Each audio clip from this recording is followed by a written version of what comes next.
नमस्कार दोस्तों, आज हम आपको जल झूलने एकादशी या जल झूलनी ग्यारस या फिर डोल ग्यारस की जानकारी शेयर करने जा रहे हैं। इसे ध्यान से सुनिएगा।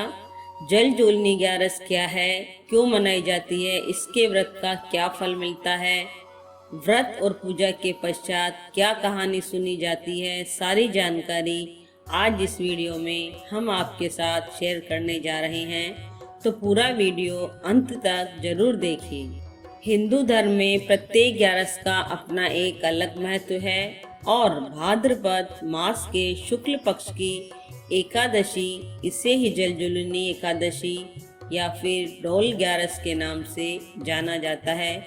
कुछ लोग इसे परिवर्तनीय एकादशी और पद्मा एकादशी के नाम से भी जानते हैं। यह दिन भगवान श्री कृष्ण की सूरज पूजा यानी कि जलवा पूजा का दिन होता है। जलवा पूजा पुत्र जन्म के पश्चात होने वाला एक मांगलिक कार्यक्रम होता है जो लगभग हर हिंदू परिवार में मनाया जाता है और जलवा पूजन के बाद ही अन्य संस्कारों की शुरुआत की जाती है। जब तक यह संस्कार नहीं होता तब तक घर पवित्र नहीं माना जाता है और ऐसे में घर में कोई भी पवित्र कार्य नहीं किया जाता है।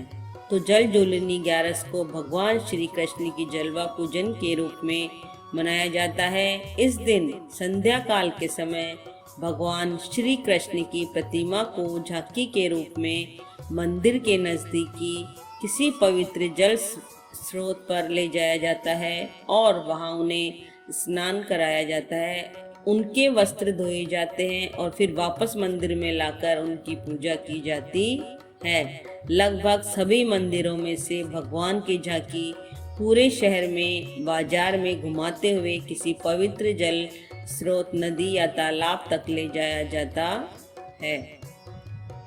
झांकी में भगवान को पालकी में बैठाकर यानी कि डोली में बिठाकर ले जाया जाता है और चूंकि इस दिन भगवान डोली में झूलते हुए जल की ओर ले जाए जाते हैं, इसलिए इसे डोल एकादशी या फिर जल झूलनी ग्यारस कहा जाता है।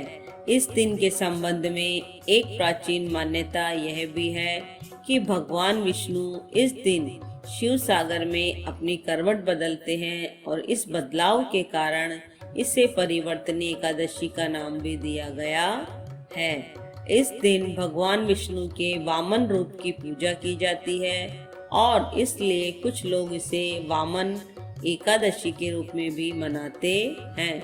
धर्म ग्रंथों के अनुसार परिवर्तन एकादशी, जल झूलनी एकादशी या फिर डोल ग्यारस पर व्रत करने से वाजपेयी यज्ञ का फल मिलता है। समस्त पापों का नाश करने के लिए इससे बढ़कर दूसरा कोई उपाय नहीं माना गया है। तो जो व्यक्ति इस एकादशी के दिन भगवान विष्णु के वामन रूप की पूजा करता है उसे सब जगह सम्मान मिलता है।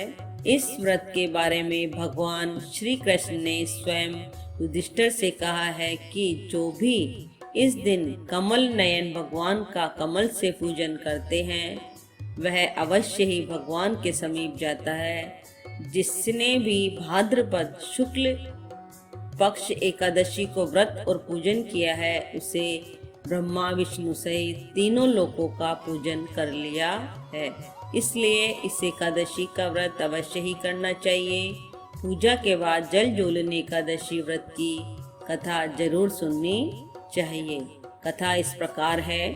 सतयुग में प्रहलाद के पुत्र राजबलि ने स्वर्ग लोक पर अधिकार कर लिया। सभी देवता इस विपत्ति से बचने के लिए भगवान विष्णु के पास गए।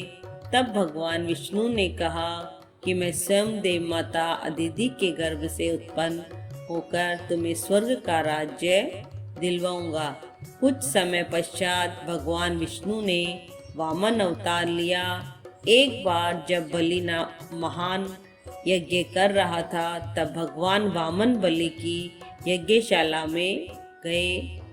बलि अपने दान के लिए लोकप्रिय था, तो भगवान ने राजा बलि से 3 पग धरती की मांग की। राजा बलि के गुरु शुक्राचार्य भगवान की लीला को समझ गए थे। उन्होंने बलि को दान देने से मना कर दिया, लेकिन बलि ने फिर भी भगवान वामन को 3 पग धरती देने का संकल्प ले लिया। भगवान वामन ने विशाल रूप धारण करके एक पग में धरती को नाप लिया, दूसरे पग में स्वर्ग लोक को नाप लिया, और तब तीसरा पग रखने के लिए कोई स्थान नहीं बचा, तो बने भगवान वामन को अपने सिर पर पग रखने के लिए कहा।